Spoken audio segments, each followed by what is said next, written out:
മകളെ, ജെറുസലം വചനകൂടാരത്തിൽ നിന്നും 3 മിനിറ്റ് പ്രാർത്ഥനയ്ക്കായി ഇതാ സർവ്വ മക്കളും സജ്ജമായി കഴിഞ്ഞു. സ്വദേശത്തും വിദേശത്തുമുള്ള മക്കളെ എല്ലാവരെയും ഈശോയുടെ തിരുഹൃദയത്തിലേക്ക് സമർപ്പണം ചെയ്യുകയാണ്.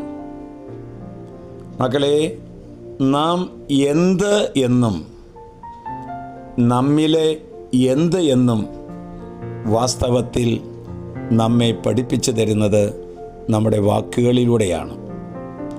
നമ്മിൽ എന്ത് എന്നും നാം എന്ത് എന്നും വാക്കിലൂടെയാണ് തിരിച്ചറിയുക. പ്രക്ഷുബ്ധമായിരിക്കുന്ന അവസ്ഥകളിലും പക്വതയാർന്ന വാക്കുകൾ പറയുക, അത് ഒരു ദൈവകൃപയാണത്. പൗലോസ്ലീഹ നമ്മോട് പറയുന്നു, ഫിലിപ്പിയർ 2:13, തൻ്റെ അഭീഷ്ടമനുസരിച്ച് ഇച്ഛിക്കാനും പ്രവർത്തിക്കാനും നിങ്ങളെ ഉത്തേജിപ്പിക്കുന്നവനാണ് നമ്മുടെ ദൈവം. അപ്പോൾ നമ്മുടെ ജീവിതത്തിലേക്ക് ദൈവഹിതം ആരായാനും ദൈവഹിതം പ്രവർത്തിക്കാനും ശക്തി തരുന്നത് ദൈവമാണ്. അതുകൊണ്ടാണ് വചനം പറയുന്നത്, കർത്താവാണ് എൻ്റെ കാവൽക്കാരൻ, എനിക്ക് തണലേകാൻ അവിടുന്ന് എൻ്റെ വലത്തുഭാഗത്തുണ്ട്.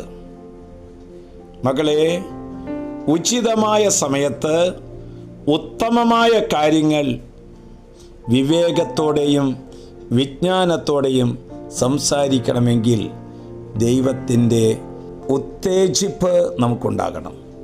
ദൈവത്തിൻ്റെ ശക്തി നമ്മുടെ ഹൃദയത്തിലുണ്ടാകണം.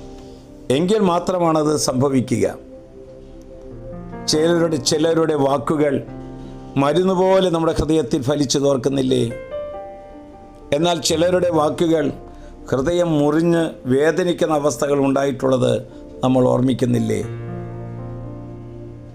അതുകൊണ്ട് സംസാരത്തിലൂടെ അനേക പേർക്ക് ജീവനും അനേക പേർക്ക് ദുഃഖവും ഉണ്ടായിട്ടുള്ളത് നമുക്കറിയാം. സത്യസന്ധതയോടെ, ഹൃദ്യതയോടെ, ആത്മാർത്ഥതയോടെ, ശരിയായ അറിവോടെ സംസാരിക്കണമെങ്കിൽ ദൈവം ഒരു മനുഷ്യനെ ഉത്തേജിപ്പിക്കണം. അപ്രകാരം എത്രയോ സ്വർഗീയമായ നിമിഷങ്ങൾ ഓരോരുത്തരുടെ ജീവിതത്തിൽ ഉണ്ടായിട്ടുണ്ട്. ഇപ്പോൾ വിവിധങ്ങളായ സ്ഥലങ്ങളിലിരുന്നു കൊണ്ട് വചനം ശ്രവിക്കുന്ന ആന്തരികമായ മുറിവുള്ളവരിലേക്ക് ഈശോ കടന്നു വരട്ടെ. നമ്മെ തെറ്റിദ്ധരിച്ചവരുടെ പക്കലേക്ക് കർത്താവ് കടന്നു വരട്ടെ. നമ്മെ വ്രണപ്പെടുത്തിയവരുടെ ജീവിതത്തിലേക്ക് കർത്താവിനെ കടന്നു വരണമേ. ഇപ്പോൾ ഈ ശുശ്രൂഷയിൽ പങ്കെടുക്കുന്ന ഓരോരുത്തർക്കും ദൈവത്തിൻ്റെ ഇഷ്ടം തിരിച്ചറിഞ്ഞ് ദൈവം പ്രചോദിപ്പിക്കുന്നതനുസരിച്ച് ജീവിക്കാനും പ്രവർത്തിക്കാനുള്ള വരം കൊടുക്കണമേ. പലയിടങ്ങളിൽ ഇരുന്നു കൊണ്ട് പല വിധത്തിലുള്ള നിയോഗങ്ങൾ സമർപ്പണം ചെയ്ത് പ്രാർത്ഥിക്കുന്ന നിങ്ങളിലേക്ക് ദൈവശക്തി കടന്നു വരട്ടെ. ആശ്വാസപ്രദമായ രാത്രി, പ്രതീക്ഷാനിർഭരമായ പ്രഭാതം, സൽപ്രവർത്തികൾ നിറഞ്ഞ ദിവസം നൽകി അവിടുന്ന് നമ്മെ എല്ലാവരെയും അനുഗ്രഹിക്കട്ടെ. ഈശോയുടെ തിരുഹൃദയമേ, നിൻ്റെ തിരുഹൃദയത്തിൽ നിന്നും അഗ്നിജ്വാലകൾ പോലുള്ള സ്നേഹത്തിൻ്റെ ഉറവകൾ പൊട്ടിപ്പുറപ്പെടട്ടെ.